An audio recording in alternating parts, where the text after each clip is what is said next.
Será que o preço do Bitcoin vai subir ou vai cair? É isso que trataremos no vídeo de hoje, o acompanhamento semanal do mundo de criptomoedas. Então já deixe seu like para receber mais dicas e análises sobre o mundo cripto. Continue acompanhando este vídeo para saber como melhor realizar os seus aportes financeiros em criptomoedas. E vale lembrar que isso aqui não se trata de uma recomendação de investimento ou de um grupo de sinais, mas sim de opinião pessoal minha sobre a movimentação do mercado financeiro. Então vamos lá? Há cerca de 14 dias atrás, no último vídeo publicado neste canal, eu informei que pela minha tese de investimento, que pela minha análise do mercado de então, o Bitcoin respeitaria essa faixa de zona de suporte cotada nos seus 18 mil dólares. Entretanto, dias depois do último vídeo publicado, há cerca de 7 dias atrás, foram publicados dados econômicos referentes ao nível de emprego norte-americano mais positivos, mais favoráveis do que os investidores vinham precificando, o que reforça a tese de que a inflação ela ainda não estabilizou, ela na verdade continua em uma tendência de alta. E a partir da publicação desses dados econômicos, que prejudicou a movimentação de preço dos ativos voláteis, o que aconteceu com o SP500 e com a Nasdaq há cerca de 7 dias atrás? Tanto o SP500 quanto a Nasdaq, que representam as maiores bolsas voláteis mundiais, há cerca de 7 dias atrás, eles iniciaram uma forte vela de ignição de baixa. Essa forte vela de baixa, essa vela aqui vermelha, ela engolfou as velas anteriores e no tempo gráfico de longo prazo, que seria o tempo gráfico semanal, o que nos faz concluir que os próximos dias ou próximas semanas provavelmente serão de queda, o que faria com que essa zona de suporte dentro da sua faixa de 3.800 pontos do SP500, ela provavelmente seja rompida com essa última movimentação e venha a retestar esse fundo encontrado desde então. Esse fundo aqui do seu dia 13 de junho, que alcançou a faixa dos seus 3.600 pontos no SP500. O que também colidiria com a média móvel simples de 200 semanas, se a gente viesse a retestar novamente esse fundo de seus 3.600 pontos próximo ao final de setembro ou no mês de outubro. Assim como o SP500, a Nasdaq também é outra bolsa volátil extremamente importante que serve de referência para a movimentação de preço do Bitcoin, e dessa vez aqui ela trata das principais empresas de tecnologia, que diferente do SP500 engloba empresas de outros segmentos. A Nasdaq fez esse mesmo movimento na semana passada, no dia 12 de setembro de 2022. Ela fez uma grande vela de baixa que engolfou as velas anteriores, e isso tudo no tempo gráfico semanal, que é um tempo gráfico longo, o que nos indicaria que as próximas semanas seriam de queda. São esses dois fatores, tanto o SP500 quanto a Nasdaq, que apresentam uma alta correlação com o Bitcoin, ao menos é o que vem ocorrendo nos últimos anos, uma correlação de 0,6, 0,7 para com o Bitcoin, o que quer dizer que se o SP500 e a Nasdaq tendem para um lado, provavelmente o Bitcoin também tenderia para esse mesmo lado. E a partir dessa vela de ignição, o Bitcoin me informa que o Bitcoin, bem provável, ele perderá essa zona de suporte. Infelizmente, ele perderá essa zona de suporte, seus 18 mil dólares. Pausa rápida para lembrar vocês de deixar o like no vídeo. Assim, o YouTube entende que você gosta de receber dicas e análises sobre o mundo cripto e recomenda a você mais vídeos do canal. Então já deixe seu curtir. Então, o que eu, João, vou fazer nesse momento? Eu estava esperando que o Bitcoin ele formasse essa consolidação que vem se postergando por 70 dias.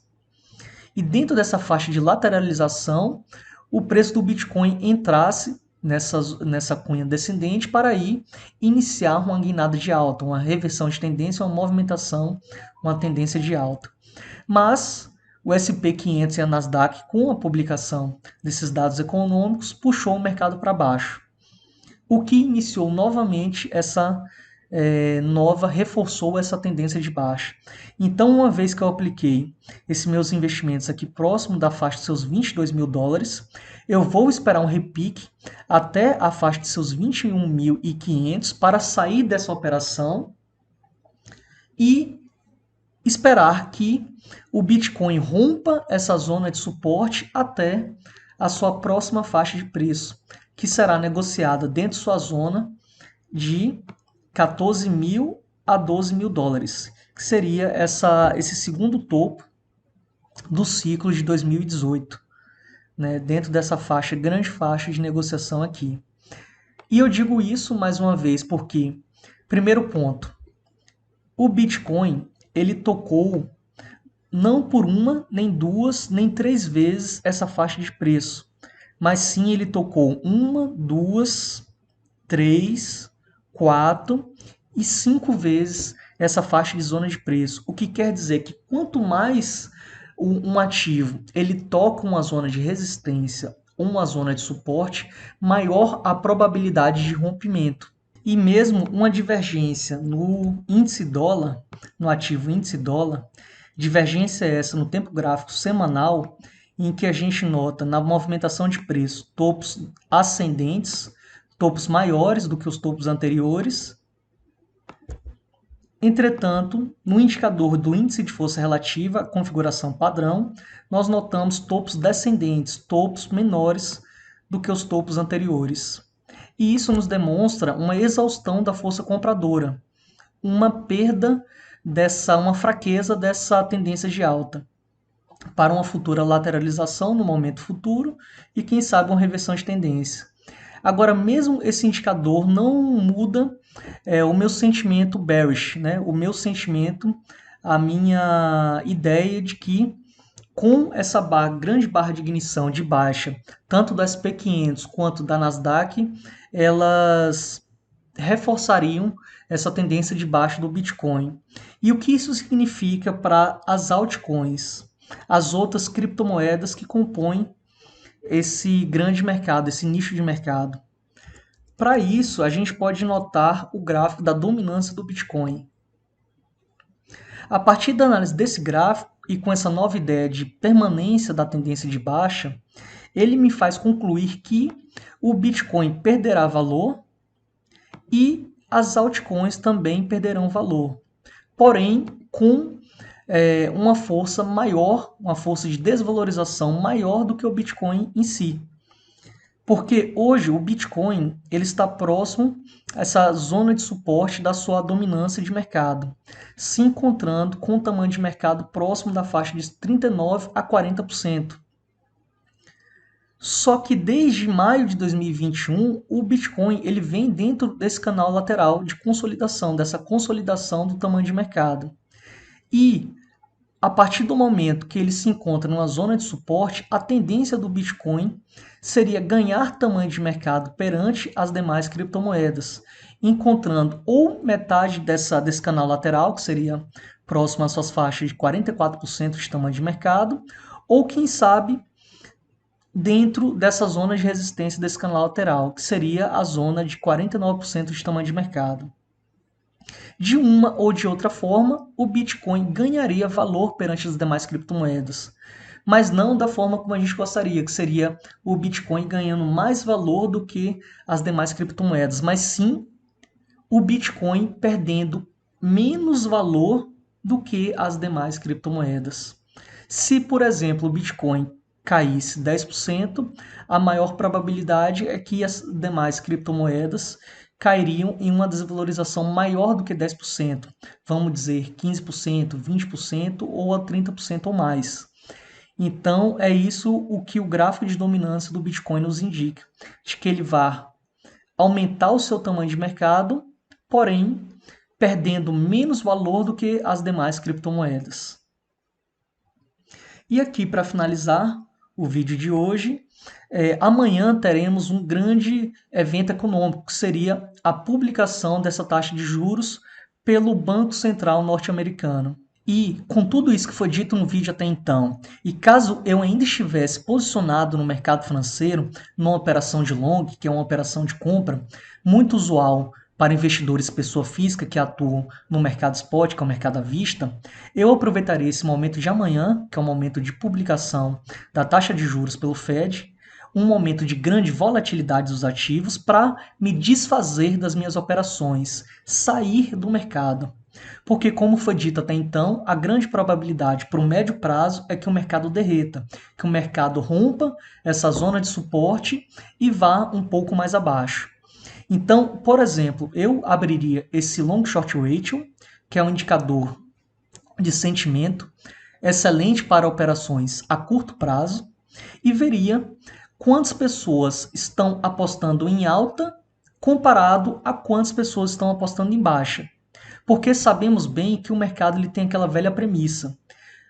O que a maior parte do mercado estiver apostando, seja em alta ou em baixa, eles tendem a perder, porque o mercado ele precisa de liquidez. Então, se a maior parte do mercado, por exemplo, estiver apostando em alta, a grande probabilidade é que o mercado vai fazer um movimento reverso. E sabendo dessa premissa, eu analisaria esse indicador.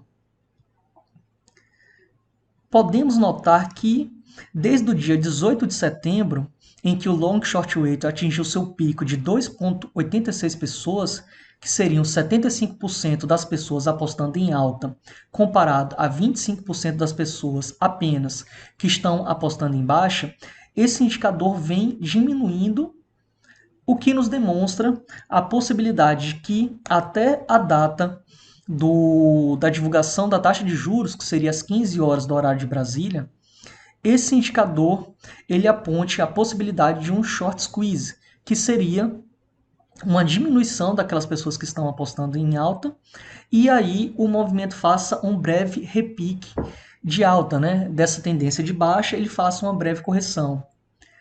E podemos analisar isso por esse indicador aqui do site da Invest, que são quantas pessoas, o quanto os investidores estão projetando de aumento para a reunião do Fed de amanhã. Aqui eu analiso 3 cenários. Caso a grande parte do mercado, que aqui simboliza 83% dos investidores, eles acertem em sua projeção de aumento de 0,75, a probabilidade maior é que desse mercado de baixa, o mercado faça uma breve correção de alta, um breve repique, para continuar sua tendência, que seria uma tendência de médio prazo de baixa. Então, caso ocorra um aumento de 0,75, seria esse momento que eu aproveitaria para sair do mercado, para me desfazer das minhas operações. Porque nesse cenário, a probabilidade é que exista um pequeno pullback, em que o preço do Bitcoin hoje cotado próximo da faixa dos seus 19 mil dólares, ele ocorra um breve repique próximo da sua zona de 21 mil dólares. E aí eu sairia do mercado aguardando uma grande pernada de baixo maior. Caso os investidores, 17% dos investidores apenas, acertem o cenário mais negativo, que seria um aumento de 1 ponto base, aí o mercado ele deterioraria com maior rapidez. Ele sofreria bastante e é bem possível que amanhã ainda nós rompemos essas zonas de suporte, tanto do Bitcoin quanto do SP500 e da Nasdaq. O que seria, assim como por parte uma pequena parte apenas dos investidores projetam, seria um cenário bem negativo, mas um cenário pouco provável.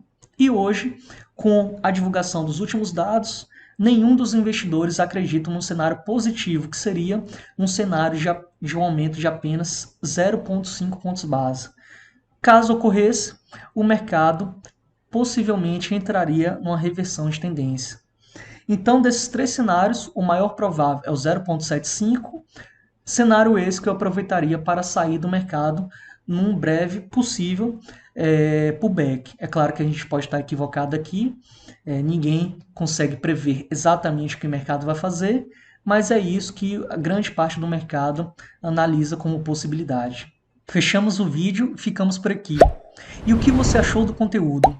Se você gostou, já deixe seu like, porque assim você recebe mais dicas e mais análises para melhorar a qualidade dos seus aportes. Então te vejo na próxima. Valeu, tchau, tchau.